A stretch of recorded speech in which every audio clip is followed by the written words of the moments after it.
Style. రాజకీయాలు ఏముంది, వేయడం తీయడమే, ఇంకా అంతే. అందులో కొత్త రాజకీయం ఉంది. ఇవి లేకపోతే కేసులు పెట్టి వేధించడం, వాళ్ళ పార్టీ నాయకులు మీరు చెప్పినట్టు జోగి రమేష్ భాష కానీ లేకపోతే ఇంకొక ఆయన భాష కానీ, లేకపోతే దాడి చేయడం. చంద్రబాబు నాయుడు గారు ఇంటి మీదకే దాడికి వచ్చాడు కదా 100 మందిని వేసుకుని. సో ఇది వాళ్ళ స్టైల్, జనాన్ని ప్యానిక్ చేసి భయపెట్టడం. దీనివల్ల ఏమైందంటే ఎన్నికలు ఫెయిర్గా జరగవు ఈసారి, ప్రజలను ఓటు కూడా వెయ్యనీయరు అనే ఒక భయం ఉండింది. సో ఎలక్షన్ కమిషన్ ఎప్పుడైతే ఈ యాక్షన్ స్టార్ట్ చేసిందో ఇది ఒక రకమైన గుడ్ సైన్ అనుకోవచ్చా ఫెయిర్ ఎలక్షన్కి? వెంకటకృష్ణ గారు, చెవిరెడ్డి భాస్కర్ రెడ్డి గారు చిత్తూరు జిల్లా నుంచి ప్రకాశం జిల్లాకి ఎంపీగా పోటీ చేయడానికి వచ్చాడు, తప్పుపట్టలేం. వచ్చిన వ్యక్తి ఎక్కడైనా సరే కొంతమంది అనుచరులు తెచ్చుకుంటాడు. ఈయన ఏకంగా ఎస్పీని అనుచరుడిగా తెచ్చుకున్నాడు. ఆయన అనుచరుడేనేమో, అంటే అనుచరుడు లెక్క తెచ్చుకున్నాడు ఒక ఎస్పీని. అంటే ఆ ఎస్పీ కన్నా షేమ్ఫుల్గా ఉండాలి వచ్చిన తర్వాత, అట్లీస్ట్ బిహేవ్ చేసిన విధానంలో, లేదా ఈ ప్రభుత్వానికన్నా ఉండాలి. ఎందుకంటే ఒక అభ్యర్థిని గెలిపించుకోవడం కోసం ఏకంగా జిల్లా ఎస్పీని తీసుకొచ్చారు. అది కూడా జనాలు చూస్తుండ్రు, పబ్లిక్ గమనిస్తుండ్రు అనేది కూడా లేకుండా. ఈ ప్రభుత్వంలో పోయింది అదేనండి, ప్రజలంటే భయం లేకుండా పోయింది. మేమంటే భయం కాదు, ప్రజలంటే భయం లేకుండా పోయింది. ఎందుకంటే విక్రమ్ గారికి తెలుసు, సీనియర్ జర్నలిస్ట్ అన్నీ చూశాడు. ప్రతిపక్షాలకు భయపడపోయినా ప్రభుత్వాలు ప్రజలకు భయపడతారు. అరే దేనికంటే ఏమనుకుంటారు అని. మనమైన అంతే కదా, ఏదైనా ఒకటి చేయాలంటే అరే ప్రజలు ఏమనుకుంటారు, చూసేవాళ్ళు ఏమనుకుంటారు, బంధువులు ఏమనుకుంటారు అనుకుంటాం.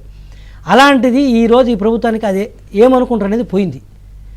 బై హుక్ ఆర్ కుక్ మనం గెలవాలి, గెలిచిన తర్వాత మన దగ్గర పడి ఉంటుంది. అందుకే ప్రజలను భయపెట్టే మార్గం చేసుకున్నారు. సో ఈరోజు తెచ్చుకున్న తర్వాత ఏమైంది అంటే మీ చేతిలో అధికారం ఉంది కాబట్టి ఈరోజు ఎస్పీలను తెచ్చుకోగలిగారు.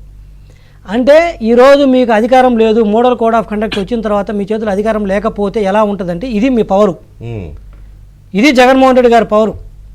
వైసీపీ వాళ్ళు అంటుంటారు కదా జగన్మోహన్ రెడ్డి గారు తోపు ఇట్లా అనుకుంటే అట్ట అవుతుంది. మరి ఏది ఈరోజు నీ ఎస్పీని నిలబెట్టు, ఈరోజు ట్రాన్స్ఫర్ చేశారు కదా, రేపు పొద్దున పోస్టింగ్లు చూద్దాం వాళ్ళకి. ఈ జిల్లా నుంచి తీసేశారు, అసలు నువ్వు పోస్టింగే చూద్దాం వాళ్ళకి.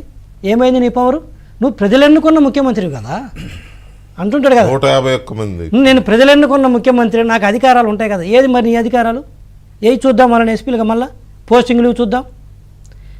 మీరు ప్రజలు ఎన్నుకున్న ముఖ్యమంత్రి, మీకుండే గౌరవము మీకుండే పవర్స్ ఉంటాయి. కానీ సందర్భం, ఇప్పుడు పంచాయతీరాజ్ ఎన్నికలు నడిచేటప్పుడు రాజ్యాంగం ఉండదు కదా, దానికి ఒక రాజ్యాంగం ఉంది. పంచాయతీరాజ్ ఎన్నికలు నడిచేటప్పుడు కూడా అదిరేయింది. నిమ్మగడ్డ రమేష్ గారిని కూడా ఆయన ఆర్డర్స్ ఇచ్చేది ఏంటి, మేం కదా ముఖ్యమంత్రి, ప్రభుత్వం మాది కదా అన్నట్టుగా మాట్లాడారు. మరి ఏమైంది ఈరోజు? ఏమైంది ఈరోజు కూడా నీ ప్రభుత్వమే కదా. మరి నిమ్మగడ్డ రమేష్ గారిని కులం పెట్టి తిట్టావు కదా, ఈరోజు తిట్టు, ఎవరిని తిడతావు? 6 ఎస్పీలు 5 ఎవరు? ఈరోజు మీనా గారిని తిడతావా? ఈరోజు స్టేట్ ఎలక్షన్ కమిషన్ మీనా గారిని తిడతావా? లేదా సెంట్రల్ ఎలక్షన్ కమిషన్ తిడతావా? లేదా నరేంద్ర మోడీ గారిని తిడతారా? తిట్టు, ఏమైంది నీ పవర్స్? ఇది అంటే మనకు సిస్టంలో కాన్స్టిట్యూషన్ ఎవరి పవర్స్ వాళ్ళకి ఇచ్చింది. నువ్వు ప్రజల ద్వారా ఎన్నుకున్నా లేకపోతే ఇంకొకరి ద్వారా వచ్చినా, బ్యూరోక్రాట్స్గా ఐఏఎస్లు ఐపీఎస్కి వచ్చినా ఎవరి పవర్స్ వాళ్ళకు ఉంటాయి. ఇది ఈరోజు నేపథ్యం. రెండోది, ఈరోజు అంటే విత్ డ్యూ అపాలజీ వెంకటకృష్ణ గారు ఒక వీడియో ప్లే చేయొచ్చు విత్ యువర్ పర్మిషన్?